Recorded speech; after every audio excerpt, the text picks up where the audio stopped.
Hi, my name is Sarah and I had my stroke aged 34. I work in HR and at the time I was in a meeting when I collapsed. My stroke was caused by a brain hemorrhage and the hemorrhage was caused by an AVM which I've had since birth. An AVM is a tangle of abnormal and poorly formed blood vessels. In my case, they began to leak blood into my brain. I was left paralysed down my right side and I had no speech at all. I can't really tell you how I felt at the time. Once I realised what had happened, I felt lucky to have survived, although I couldn't communicate it. After a few months, I felt very angry and frustrated. Why did this have to happen to me? I tried to see the positives most of the time, but I've lost so much of the old self.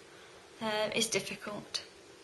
After a year of learning to talk and walk again, I'm back at work, only part-time, but it's a start. I'm now 2 years to the day on from my stroke, and I still have a weakness down my right side, but the hardest thing for me is being left with aphasia. For those who have not heard of aphasia before, it's a communication difficulty. Speaking for me is a real effort, and sometimes words come out completely wrong, or I can't think of the right words to say.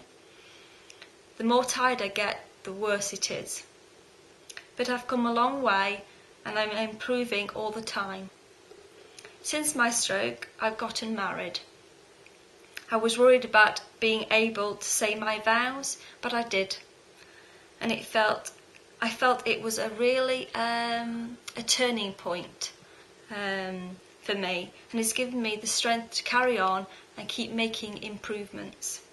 I'm now able to drive again, one-handed and an automatic car, but it's given me my independence back.